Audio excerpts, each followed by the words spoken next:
gustaría invitarlos a que piensen en este episodio como una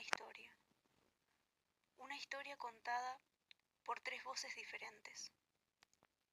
Y no me refiero a aquellas que me acompañan en este relato, sino a las voces que a través de sus obras nos permitirán, porque siempre lo hacen, el ir más allá, a través del viaje que implica la comprensión de los elementos del lenguaje plástico.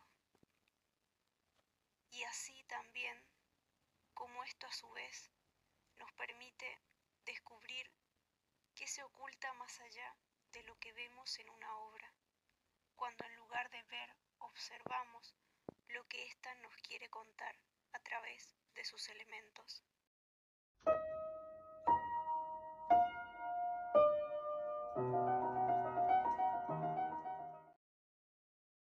La Piedad, de Miguel Ángel, 1499. 24 años. Esa era la edad de Miguel Ángel cuando demostró con esta escultura su dominio sobre el mármol. La Piedad, imponente a los ojos del espectador, no solo por la majestuosidad técnica del joven artista, sino también por el carácter realista que le proporciona su tamaño natural. Es reconocida aún hoy como una obra maestra de la historia del arte. Cautivar desde cualquier ángulo, es un conjunto escultórico de bulto redondo, hecho a partir de un solo bloque de mármol blanco, seleccionado personal y minuciosamente por Miguel Ángel. La composición representa el momento en que la Virgen María recibe el cuerpo de Jesús y lo sostiene entre sus brazos. Podemos plantear un espacio compositivo tridimensional en el cual la composición está basada en un triángulo y se levanta sobre una base elíptica. Creo que la intención de esto es darle a la pieza un equilibrio compositivo y generar una sensación de estabilidad. Al inclinar la cabeza y el brazo de la figura de Jesús hacia la derecha, se armoniza con la figura de la Virgen. El rostro de Jesús, dicho por Miguel Ángel, representa un hombre incorporado a la naturaleza humana. Y sin embargo, en la figura no notamos signos de dolor. Lo mismo sucede con la figura de María, en su rostro inexpresivo, como si meditara la escena en su corazón. Pero es en ella que recae el peso visual. Es cierto que su monumentalidad respecto de su hijo sirve como un elemento de la corrección óptica para darle balance al conjunto, pero sus proporciones se relacionan, más que nada, con su carácter protagónico. María es el punto implícito que funciona como foco de atención o bien de atracción para el espectador. Las texturas son trabajadas de formas diferentes a través del modelado. Los pliegues de las telas en la parte inferior de la obra tienen mayor volumen. En contraste con esto, el tratamiento de la ropa y los pliegues en la parte superior es más suave y pulido. Todo esto permitiendo que la luz resbale por la superficie con delicadeza. Nos planteamos también la existencia de líneas implícitas de alto valor expresivo. Si visualizamos la composición como el conjunto que conforma las dos figuras, ambas conectadas no solo por el vínculo narrativo que nos comunican, sino también por la serenidad que ambos personajes comparten en sus rostros, se levantan y entrecruzan en dos líneas opuestas. Vistas de forma frontal, la horizontal que forma el cuerpo de Cristo, transmisora de quietud, reposo, calma. Una vertical trazada por el cuerpo de María, que refuerza la imagen del estado de su alma, que permanece erguida. Las líneas verticales nos hablan de esto, de equilibrio, de elevación espiritual, de solidez, lo cual se refuerza en esa mirada serena. De hecho, la belleza de esta composición, sin embargo, refleja una contradicción de Miguel Ángel a la tradición plástica de la escena que representa.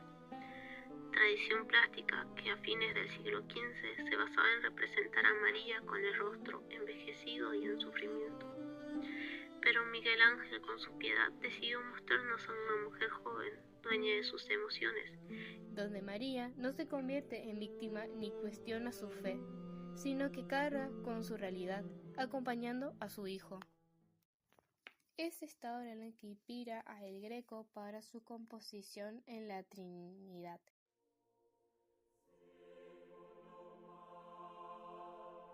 Así como tantas otras de las que recibió influencia de Miguel Ángel.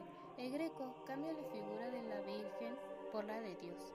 Representa en el plano central la figura de Jesucristo muerto, sostenido por Dios Padre. Sobre ellos, y completando la Santísima Trinidad, la paloma que encarna al Espíritu Santo. La escena se desarrolla en un espacio central, donde las figuras parecen apoyarse en una nube grisácea que cubre el cielo, mientras en la zona superior una luz dorada proporciona a la escena ese aspecto divino y celestial. La influencia de Miguel Ángel la vemos en la monumentalidad de las figuras. El Greco combina el modelado a base de color con la línea serpentina. Si miramos el cuerpo débil y sin vida de Jesús, este nos incita al movimiento, conserva características manieristas, al igual que el ángel que dando la espalda al espectador se centra en la escena principal del cuadro. Estos colores fuertemente contrastados y la forma alargada de las figuras. La figura de Dios Padre aparece desplazada hacia la derecha, rompiendo el eje de simetría con el resto de las figuras de la Trinidad. No hay presencia de líneas configuradoras del espacio, sino que las figuras parecen flotar en un espacio indefinido, lo cual desafiaba en ese momento las convenciones de la perspectiva renacentista. La obra está dotada de complejidad y dinamismo. Las figuras están dispuestas en forma triangular que dirige la mirada del espectador hacia el centro de la escena, donde se encuentra Cristo. Esta disposición no solo crea un sentido de unidad y cohesión, sino que también refuerza la concepción de la Trinidad. Esta obra, en cuanto a la disposición del cuerpo de Cristo y la postura de Dios, recuerda mucho a la Piedad florentina de Miguel Ángel, también conocida como Piedad Bandini. Esculpida en su vejez, se cuenta que la tomó a martillazos, asaltado por un arrebato de insatisfacción y de rabia al constatar la imperfección del mármol. Hay que destacar la capacidad del Greco para fusionar diferentes estilos y tradiciones artísticas, su habilidad para combinar elementos del arte bizantino, renacentista y manierista es la que le permitió crear esta obra en la que se pone en evidencia esta fusión, la cual realiza esta obra tras 2 años en Toledo. A partir de esta obra se empezará a marcar el estilo que luego lo volverá inconfundible, el alargamiento de las figuras, las expresiones dramáticas de los personajes y su uso del color. Padre, Hijo, Espíritu Santo forman la Santísima Trinidad. Ocupan todo el epicentro de la obra, tienen un protagonismo absoluto. Se trata de una composición piramidal acentuada por los ángeles que rodean a las personas centrales. La obra posee un claro sentido ascensional que une lo terrenal y lo celestial, rompe la tradicional perspectiva y hace del espacio un lugar ingrávido e inmaterial. Lo cual nos lleva a nuestra última obra a analizar, y es que a pesar de ser diferente, está conectada con la obra de El Greco y Miguel Ángel. El 26 de abril de 1937 es bombardeada la ciudad vasca de Guernica, siendo el primer ejemplo de masacre en una población civil con fines desmoralizadores. El gobierno de la Segunda República le encarga un cuadro a Picasso para la Exposición Universal en París, el cual finaliza en 2 meses. Solo víctimas. Aunque el género de la pintura parece histórico, no existe referencia a enemigos, verdugos ni armamento.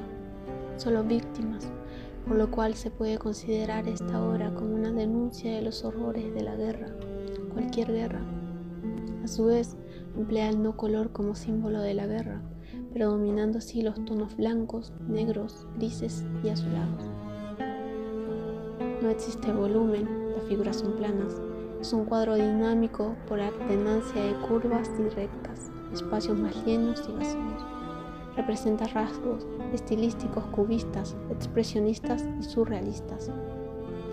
El cubismo se observa en la selección de diferentes planos, como los pechos, de frente y perfil, el toro o en el caballo, lado derecho e izquierdo.